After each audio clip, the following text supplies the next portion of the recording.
नमस्कार दोस्तों, स्वागत है आप सभी का। आज इस वीडियो में हम बात करेंगे ऑपरेशन जेरिको के बारे में। ये मिज़ोरम के एमएनएफ रेबल्स ने किया था और इसे हमारी इंडियन एयरफोर्स ने सप्रेस किया था।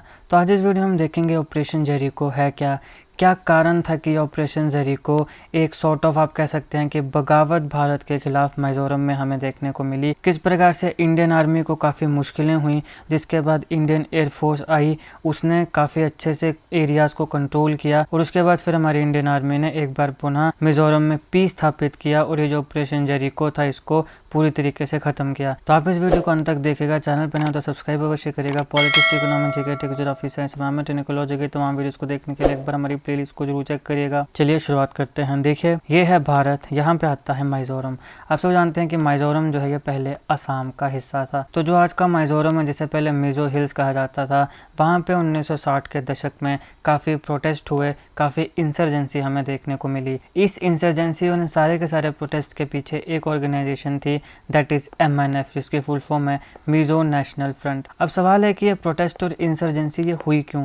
क्योंकि ये इंडिया से इंडिपेंडेंस चाहते थे, ये अपने लिए एक अलग मिज़ो कंट्री चाहते थे, भारत से इंडिपेंडेंस चाहते थे, इसलिए इन्होंने सेपरेटिस्ट मूवमेंट को स्पेयरहेड किया। यहाँ पे हमें सेपरेटिस्ट मूवमेंट देखने को मिली। अब यहाँ पे सवाल है कि ये ऑपरेशन की शुरुआत हुई कहाँ से? देखिए, सेपरेटिज्म का जो भाव था ये दबी दबी आवाज़ों में निकल रहा था। फिर सेंट्रल गवर्नमेंट ने डिसाइड किया कि असम राइफल्स का हम एक बटालियन जो है वो इस रीजन में स्टेशन करेंगे।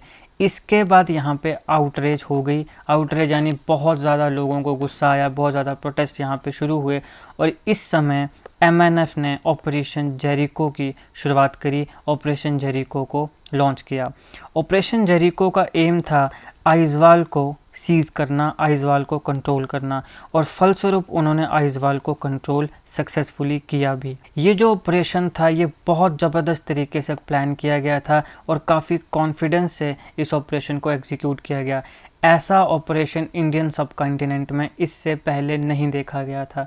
ये जो एमएनएफ के जो रेबल्स थे, इन्होंने जो ऑपरेशन किया, ऑपरेशन जेरिको, जिसके तहत सक्सेसफुली आइजवाल को सीज़ किया गया, ये काफ़ी प्लानिंग से किया, बहुत कॉन्फिडेंस से किया, जो इंडियन सब कॉन्टिनेंट में पहले नहीं देखा गया था।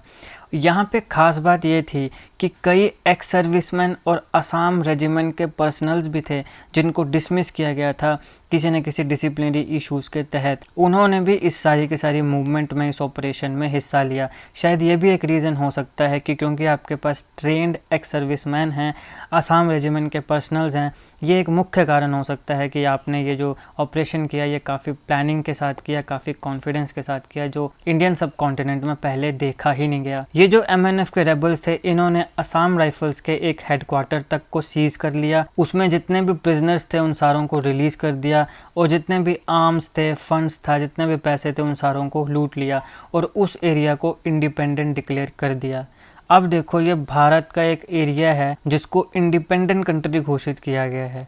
यहाँ पे सीधा सीधा चैलेंज भारत की सॉवरेनिटी को है। तो क्या इंडियन आर्मी या सेंट्रल गवर्नमेंट चुप बैठेगी? नहीं बैठेगी। तो हमारे यहाँ भी ग्राउंड ऑपरेशन इनके खिलाफ किया गया। ब्रिगेडियर रुस्तम जल कबराजी जी ने इस ऑपरेशन को लीड किया, जितने भी रेबल्स हैं उन सारों को क्लियर करने के लिए। इस चीज़ के लिए उन्होंने अगरतला में 61 माउंटेन ब्रिगेड को कमांड किया। यहाँ पे असम राइफल के बटालियन को हेलीकॉप्टर के माध्यम से रीसप्लाई दी गई आर्म्स एंड एमुनिशंस की, लेकिन रेबल्स का रेजिस्टेंस इतना ज़बरदस्त था कि कई सप्लाई के मिशन जो थे उसको वो शूट डाउन कर ले रहे थे, इसलिए आर्मी को काफ़ी दिक्कतें हो रही थी। ग्राउंड जीरो में इतनी ज़बरदस्त ऑपोजिशन मिली कि आइजवाल तक पहुंचने के लिए ही कई दिन आर्मी को लग गए। तो यहाँ पर आई इंडियन एयरफोर्स। जब इंडियन आर्मी स्ट्रगल कर रही थी रेबल्स के खिलाफ लड़ने के लिए, क्योंकि उनको आर्म्स और एमुनिशन की ज़रूरत थी, तो जिन गाड़ियों में आर्म्स एमुनिशन लाया जा रहा था उन्हीं को उड़ा दिया जा रहा था। तो यहाँ पे काफ़ी ग्राउंड जीरो में रेजिस्टेंस देखने को मिल रही थी, इसलिए यहाँ डिसाइड किया गया कि हम इंडियन एयरफोर्स की मदद लेंगे। तो इंडियन एयरफोर्स ने जितने भी आर्म्स एंड एमुनिशंस थे उन सारों की इंडियन आर्मी तक रीसप्लाई करने का फोकस किया, जिसके लिए उन्होंने डैकोटास और कारीबो ट्रांसपोर्ट एयरक्राफ्ट जो थे वो यूज़ किए गुवाहाटी और जोरहाट से। ऐसे ही एक मिशन में जहाँ पे इंडियन एयरफोर्स के लोग आर्म्स एंड एमुनिशंस इंडियन आर्मी को सप्लाई कर रहे थे, उसमें एक डैकोटा एयरक्राफ्ट में 21 बुलेट्स लगी जो कि जो रेबल्स थे उन्होंने मारी। हालांकि यहाँ पे कोई कैजुअलिटी नहीं हुई और कुंभीग्राम एयरबेस जो सिलचर के पास था वहाँ पे हमारा जो डैकोटा एयरक्राफ्ट था वो आसानी से लैंड हो गया।